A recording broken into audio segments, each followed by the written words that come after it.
Park is, an influencer in the US, TikTok, known mostly, both, regular, plus size, all very, very inclusive, very, very popular. So they've launched a collab. And this is what Target was known for decades, is their cool, kind of innovative way of taking a more expensive product and bringing it down to kind of the everyday price. Something that Walmart's been really great at for a while. And it's great to see that Target can play here now as well. Le suspenden o le cancelan la plataforma de TikTok a Josué Damas. Sí, bueno, pues ponga mucha atención porque aquí le traigo esta pequeña información. Como todos sabemos, este creador de contenido se vio envuelto en un escándalo en los días pasados, ya que él estaba transmitiendo en vivo y bueno, pues no estaba haciendo cosas de lo normal. Bueno, pues todos los que lo estaban viendo en el en vivo, pues se molestaron y bueno, pues empezaron a reportar su página de TikTok. Según eso es lo que se dice. Al parecer le suspendieron su página o se la cancelaron, no se sabe, pues su página contaba con más de 4 millones de seguidores.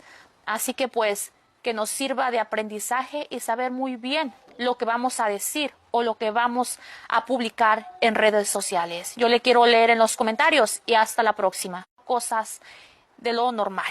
Bueno, pues todos los que lo estaban viendo en el en vivo, pues... Hey everybody, it's Anna Pizarski with the Nevada Real Estate Group, and I'm here behind the scenes at my favorite time of year, the Reno Rodeo, here to give you some tips and tricks on how to get those well sought after tickets. Okay, now before I do, new this year, it's important that you know we're going to be implementing a clear bag policy.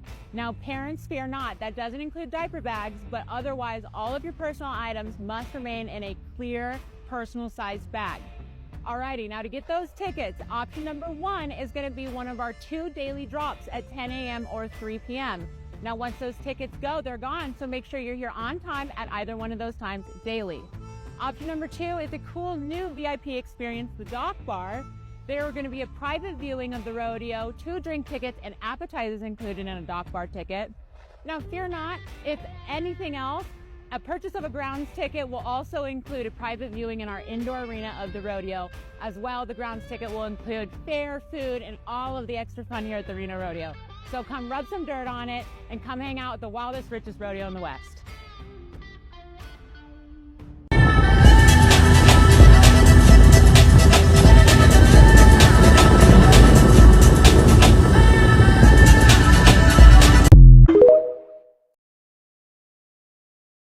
Se llama Las Cátedras de la Diáspora Mexicana.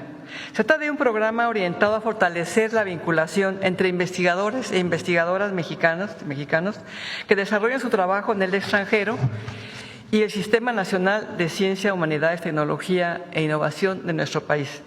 La ciencia es por naturaleza una actividad de colaboración internacional.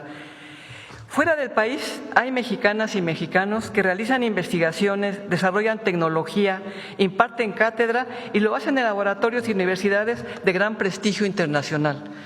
Muchos y muchos de ellos se formaron aquí, en las universidades públicas mexicanas. Otros lo hicieron en el extranjero, pero muchos con apoyo del entonces CONACYT y ahora de CECITI. Siempre tuvieron, la mayoría, un profundo vínculo afectivo, intelectual y profesional con nuestro país. El doctor Mario Molina representa uno de los casos más emblemáticos de la contribución de la diáspora científica mexicana al conocimiento mundial. Formado en México con una destacada trayectoria académica en Estados Unidos, sus aportes al conocimiento de la atmósfera en general y en particular del agujero de ozono lo llevaron a ser reconocido con el Premio Nobel de Química en 1995. Por cierto, nuestra presidenta trabajó con él. Y de hecho, el doctor Molina siguió trabajando con la presidenta cuando ella era jefa de gobierno en la Ciudad de México, apoyó proyectos de la SECTEI, por ejemplo.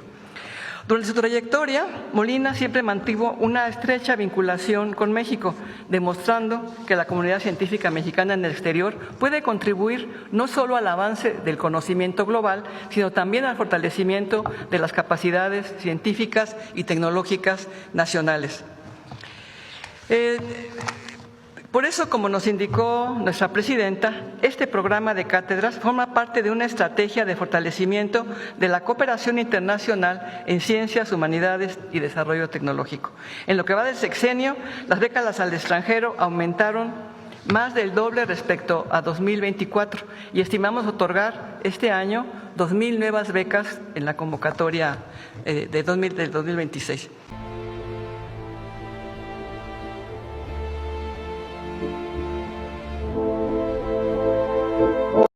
Today, May 25th, is the birthday of Wendy Ann Winters. She died in the 2018 Capitol Gazette shooting. Tall, elegant, self-possessed, and dynamic, she lived her life to the fullest and was a prolific feature writer for the Gazette. She was taken from her 4 children and 3 sisters. Wendy enjoyed a semi-nomadic childhood as a Navy brat, while her father served as a naval attaché, including an assignment in Istanbul, Turkey. She wrote early and often, sending a poem to President John F. Kennedy and receiving a personal letter in response, and corresponding with several figures of her era, including Patty Hearst, Oscar de la Renta, Regis Philbin, and more. After an extensive career in public relations and fashion merchandising, Wendy wrote for several publications, including Waterfront Living and Inside Annapolis Magazine, before landing at the Gazette. Full of compassion, her writing was meticulous and a reflection of her personality. She gave back to her community, volunteering as a Girl Scout leader, a church youth advisor, and running an annual blood drive. She was a cat fancier and loved to roller skate. The shooter held a grudge against the paper for their reporting on a stalking case involving him. Although the reporters involved were no longer working there, he attacked the newspaper office 7 years after the initial case, killing 5 and injuring 2 more. He obtained his weapon legally, despite a long history of violent threats against the Capitol Gazette. The shooter remains alive, in prison, sentenced to 5 life sentences in 2021. Maryland implemented red flag laws just over 3 months after the attack.